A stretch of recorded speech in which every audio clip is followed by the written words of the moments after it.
Action research 8613 के हवाले से अभी तक मैंने जो आपसे शेयर किया है, उसमें सबसे पहले हमने ये जाना है कि सबसे पहले रिसर्च क्या होती है, फिर हमने मालूम किया कि एजुकेशनल रिसर्च क्या है, और फिर हमने ये मालूम किया कि एजुकेशन रिसर्च के बाद जो डिफरेंट टाइप्स हैं उसमें एक्शन रिसर्च क्या है, और अब हम ये जान रहे हैं कि लिमिटेशंस क्या है एक्शन रिसर्च की। तो इसके अंदर ये आपको जानना बहुत ज़रूरी है कि एक्शन रिसर्च कहाँ कहाँ तक हो सकती है। लिमिटेशन से मुराद ये है कि आप एक्शन रिसर्च को किस एरिया तक कर सकते हैं, क्योंकि इसकी कुछ अफादियत के साथ साथ हर चीज़ की ख़ास लिमिटेशंस होती हैं कि आप ये कैरी ऑन कर सकते हैं या नहीं। तो इससे इससे सबसे पहले लिमिटेशन जो है, it might be time consuming as a action take time.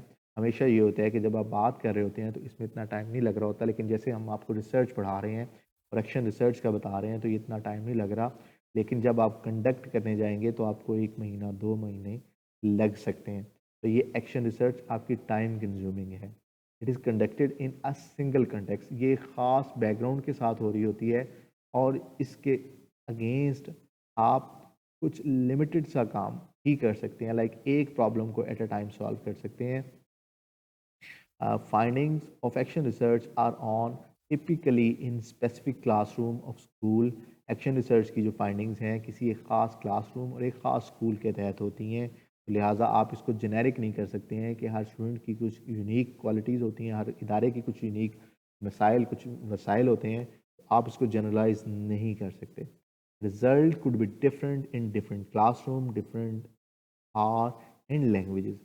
Her classroom के हवाले से, हर इदारे के हवाले से, हर स्टूडेंट के हवाले से इवन, और हर टीचर के हवाले से रिजल्ट्स डिफरेंट हो सकते हैं। आप किसी भी एक इदारे के अंदर like reading habits, reading issues of elementary school और क्लास 8 ग्रुप ए की आप रीडिंग हैबिट्स के बारे में बात करेंगे तो वो स्पेसिफिक होगा उसी ग्रुप के हवाले से।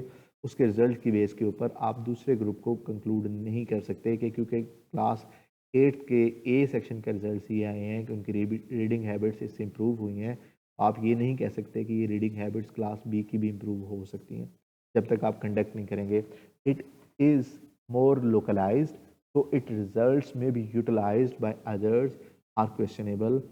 ये क्योंकि एक लोकल सिनेरियो में है, लोकल से मुराद ये है कि उसी स्कूल में उसी बाउंड्री के अंदर है, एक लिमिट क्लासरूम के अंदर है, तो इसके रिजल्ट्स जो हैं वो ज़्यादा क्वेश्चनेबल हैं। अगर आप इसको जेनेरिक यूज़ करेंगे, हर जगह पे यही रिजल्ट्स यूज़ करेंगे कि एक क्लासरूम के हवाले से ये रिजल्ट्स आए हैं आपकी रिसर्च के, तो आप इस रिसर्च को कह दें, इस रिसर्च की बेस के ऊपर आप सब इदारों के अंदर जो हैं ये चीज़ इम्प्लीमेंट कर दें कि ये स्टेप्स फॉलो कर दें तो रीडिंग हैबिट्स इंप्रूव हो सकती हैं। ऐसा मुमकिन नहीं होगा। Teachers are already overburdened, they have heavy scheme of studies, so could be difficult for teachers to focus on. होता ये है कि टीचर्स के पास पहले ही टीचिंग क्लासेस होती हैं, मैनेजमेंट के ज़ाहिर इश्यूज़ होते हैं, तो वो सारी चीज़ें जब एक्शन रिसर्च भी उनसे कहा जाए कंडक्ट करने के लिए तो उनके लिए मसाइल होते हैं। तो इसलिए हम आप लोगों को, ट्रेनिंग टीचर्स को, ये असाइनमेंट्स दे रहे होते हैं कि आपने वो बुकलेट के अंदर एक्शन रिसर्च कंडक्ट करनी है और उसके हवाले से अपनी रिपोर्ट जो है वो सबमिट करवानी है, और बड़े सिंपल से क्वेश्चंस हैं और उसके आंसर आपने सबमिट करवाने हैं। जैसी 13 के लिए आपने वो बुकलेट कैसे सॉल्व करनी है तो इंशाल्लाह हम आइंदा लेक्चर्स में आपसे शेयर करेंगे। अगर आपके कुछ सवालात हों तो आप कमेंट्स में लिख सकते हैं। Thank you.